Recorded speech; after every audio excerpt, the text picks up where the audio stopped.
ছেলে হলো দুইটা, মেয়ে হলে একটা, আকিকা দিতে হয় কেন?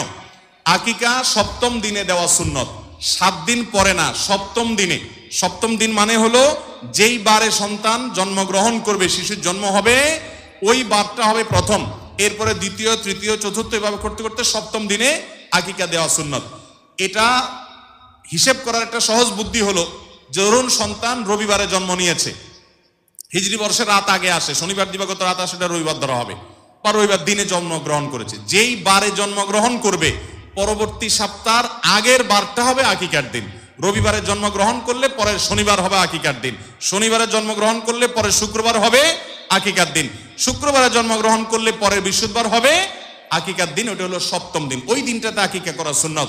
আকিকাকে বিলম্ব করে অনেকে, যে কোরবানির সাথে করবো না, আকিকা সপ্তম দিনে করাটাই হলো কি সুন্নত।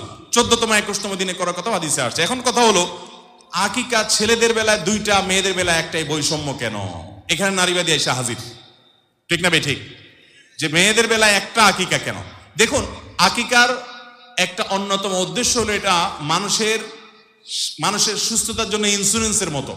বিভিন্ন হাদিস থেকে বোঝা যায়, রোগ বালাই থেকে, বিপদ আপদ থেকে শিশুকে রক্ষার জন্য এটা কার্যকরী একটা ব্যাপার। আল্লাহ তাআলা মেয়েদের শরীরে তুলনামূলকভাবে ছেলেদের চাইতে বেশি ইমিউন বা রোগ প্রতিরোধ ক্ষমতা দিয়ে রেখেছেন। এই জন্য তাদের বেলায় একটা হলে যথেষ্ট হয়ে যায়, ছেলের বেলায় একটা হলে হয় না, 2টা লাগে। এখানে বৈষম্য না, আল্লাহর চাইতে আপনি বেশি বুঝেন না। এই জন্য আপনি দেখবেন যে ছেলেদের তুলনায় মেয়েরা দেখবেন যে হায়াত বেশি পায়, অসুস্থ ছেলেরা তুলনামূলক বেশি হয়। তাছাড়া ছেলেরা বাইরে কাজ করতে হয়, তারা নানা বিপদ আপদ, অ্যাক্সিডেন্ট, দুর্ঘটনার মুখোমুখি যতটা হয়, মেয়েরা তুলনামূলকভাবে ছেলেদের চাইতে এক্ষেত্রে সেফ থাকে। এই নানা কারণে ছেলেদের সেফটির প্রয়োজনটা আরো বেশি হয়, আশঙ্কা বিপদ আপদের আরো বেশি হয়, রোগ বালাই আরো বেশি হয়, ইমিউন সিস্টেম কম হয়, বৈজ্ঞানিকভাবে এটা প্রমাণিত। এইসব নানা কারণে ছেলেদের জন্য 2টা আর মেয়েদের জন্য একটা। এখানে বৈষম্য না। যারা আল্লাহর বিধানের পরে ঈমান রাখে, তাদের কাছে কোনো যুক্তি লাগে না, তারা আল্লাহ এবং তার রাসূল সাল্লাল্লাহু আলাইহি ওয়াসাল্লামের সবকিছু থেকে অকপটে মানে, ঠিক কিনা বলেন? এরপরে প্রশ্ন হলো, আমাকে আল্লাহ তাআলা 3বার গুণবাচক নাম, আমাকে আল্লাহ তাআলা 3বার গুণবাচক নাম 99টি মুখস্থ করে প্রত্যেকদিন ফজরের নামাজের পর একবার পড়ার তৌফিক দিয়েছেন। এখন আমার প্রশ্ন হলো, আসমাউল হোসনা বা আল্লাহর 99 নাম কিভাবে আমল করতে পারি এবং কিভাবে আমল করলে সওয়াব হবে? দেখুন, প্রথম কথা হলো, আল্লাহর 99 নাম, এটা আসলে বারবার আপনি পড়বেন, জিকির করবেন, এটার জন্য এই নামগুলো আসে নাই।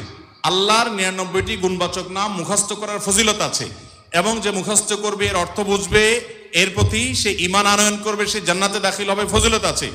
কিন্তু এটার মূল উদ্দেশ্য হলো এই নামগুলোর প্রতি বিশ্বাস করা, ঈমান আনা। যেমন আল্লাহ তাআলার গুণবাচক নাম একটা আছে কাদির, আল্লাহ তাআলা সবকিছু করতে সক্ষম। আপনার কাজ হলো এটা বিশ্বাস করা যে আল্লাহ তাআলার সক্ষমতার বাইরে কোনো কিছু, আল্লাহ সব পারেন।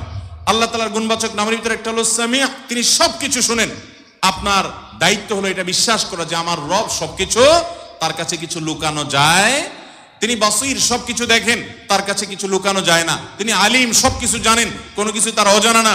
এরকম গুণবাচক নামগুলোর অর্থ বুঝে সালাফের ব্যাখ্যা অনুযায়ী সেগুলোকে বিশ্বাস করা, ঈমান আনা, এটা হলো গুণবাচকগুলোর মূল কাজ।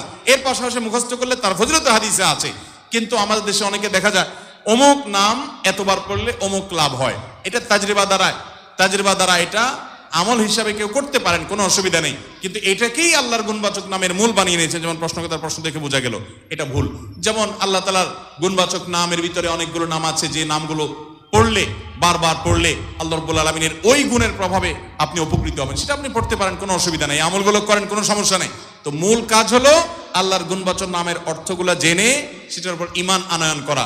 এই অর্থ সহকারে এই নামগুলো লিখে টাঙায় রাখবেন নিজের অফিসে, আদালতে, বাসায়, বারবার দেখবেন, আপনার ঈমান বৃদ্ধি হবে ইনশাআল্লাহ।